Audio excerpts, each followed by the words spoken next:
I'm Rebecca Konopka, ag agent here in Carter County, and we're out with Billy Joe and Jackie Rayburn and their granddaughter Kaylee today as part of Rose Ridge Farms, and we're going to look at their water ramps. We also have Miranda Tabor as a soil conservationist with NRCS with us today too. So Miranda, we'll let you start and tell us a little bit about the program here and what they've got going on. So Billy Joe and Buck came to NRCS and they had purchased this farm and they wanted to improve it and raise cattle here. So NRCS came out and helped him plan a farm that could help him efficiently raise his beef cattle. So we went ahead and helped him with some fencing. We did cross fencing as well as fence out the woodland, as well as we installed these pond ramps. And the pond ramp's purpose is to have cattle come into the pond, get a drink, and then come out, instead of having access to the whole pond and damaging the sides of the pond. So this is one of the NRCS practices we can do to help with watering facilities if, you know, you didn't want to do a two-hole water system. So Billy Joe, what do you think now that you all got them finished? Has it helped your operation out? Oh, tremendously. It's probably increased it by 40% as far as, you know, the number of cattle calves we run. Yeah, it gives us opportunity to rotate 4 different spots. You know, we want to do a weekly rotation and sugar. Then, you know, or if we want to run 2 weeks, we can. But anyways, it's just been a blessing, and we are so pleased. So Miranda mentioned that the water ramps prevent the erosion of the bank, and so it allows that riparian zone there around your banks. It also helps with water quality as the animals are drinking, so that they're not in the pond muddying the water up and, you know, messing up your water quality. And so they have manure out of the pond as well. Hopefully, you know, they are coming in, grabbing a drink, and then exiting because they don't like to stand on the rock as long. You can also use Cape cost share funds to install water ramps on your farm. When you are designing your ramps, for every foot in elevation change, you need to extend your ramp at least 3 feet. Ideally, you want at least 6 to 10 foot of ramp length per 1 foot of elevation change. The width of the ramp will depend on the size of the pond, but ideally you want at least 10 foot wide, plus an additional 1 foot per each 10 head of cattle in the herd. When designing ramps, keep in mind that cattle need 3 foot of watering distance in front of them to drink. Anything else that you all want to add about any of these practices? Billy Joe and Buck have done a really great job, and it is a prime example of what NRCS is here for, and they have been able to utilize our practices and do a great job on their cattle and show that the rotational grazing is a great way to improve your stock.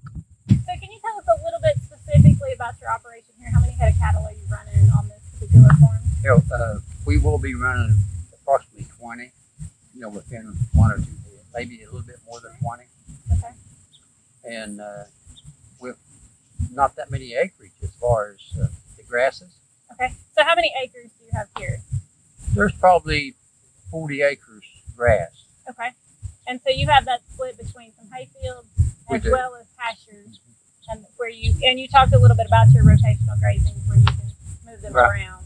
Right. We have 4 fields, which gives us the opportunity to do 1 a week, graze for a week, and rotate them. And then if we need to, in the fall of the year, then we can actually do the hay fields. And we set our lanes up to where we can incorporate that as a grazing area. Okay. When NRCS was planning this farm, we wanted to make sure that he could utilize his entire farm as well as use the rotational grazing method. So we wanted to break up his pasture with some cross fencing to keep, you know, where he can graze 1 spot a week and then switch and move to the next spot. So that was also when we planned water sources into each paddock, and that was the best way. He had many ponds here, and we thought pond ramps would benefit him the most. And so where we are now, you can see there's the gate here behind us, and we can move that. And so that will allow water access for this location or the field over here with same pond and water ramp. Yeah, just by, moving the gates. Rotation out of this area.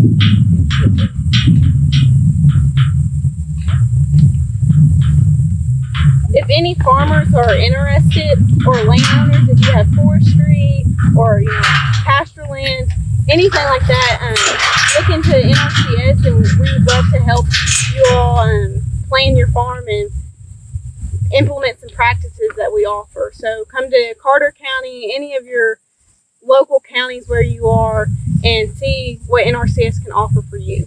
So this location didn't have a pond to utilize, so you put in one of the 2-hole waters from this, but it's actually fed from one of your ponds, correct? Yes. We actually we brought it off to almost 2,000 feet. So when we did his plan on rotational grazing, we wanted to make sure he had a water source in each paddock. So in this paddock, he didn't have an access to a pond.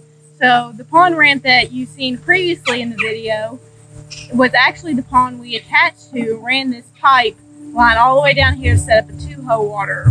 NRCS also offers spring developments if you have springs, and we can do a water tire tank off of the spring development. We can do a concrete box, rectangle tank off of the spring development, as well as we can do 2-hole waters and cross fencing and do a hub out of those, if those were something you were also interested in. But for Billy Joe and Buck's purpose, this was the best way to utilize the pond ramp pond to get water to this field. Many of the watering systems that Miranda just mentioned are also covered in the CAPE fencing and on-farm water investment area. Great. And so we also want to take a moment and talk a little bit about your hay feeder that you've got over here. So you've got a covered feeder, and that was part of the CAPE cost share program. That's how you all purchased that, right? Mm-hmm. So have you seen an improvement in the amount of hay waste? Oh, it's unbelievable. You probably saved a third on your hay wastage. And you're able to recover all your manure and put it in your weak spots. And one other shameless plug that I'm going to do while we're talking about hay is our East Kentucky Hay Contest. And Buck and Billy Joe always participate in that, and we can analyze your hay and get rations back for cattle, goats, and horses for anybody that's interested in that in the fall of the year every year. Okay. So one other practice that you all take advantage of is soil testing, right? Oh, yes, that's a great thing. What it does, it allows you to soil sample, and whatever your ground needs, then it tells you, and it's at the cost of the state. Right. It doesn't cost the farmer anything. Right. So right now, Carter County soil samples are free thanks to a grant through the Soil Conservation Office. So we do encourage everybody to take advantage of that. And you're not wasting money putting out extra fertilizer lawn that you don't need. You're putting exactly out what you need, which is also better for the environment as well. Just want to thank you all for letting us come out and see your farm and take some pictures that we're going to use for our virtual field day. And thank NRCS, Miranda, and Melody, our camera worker back there, for coming out and joining us today.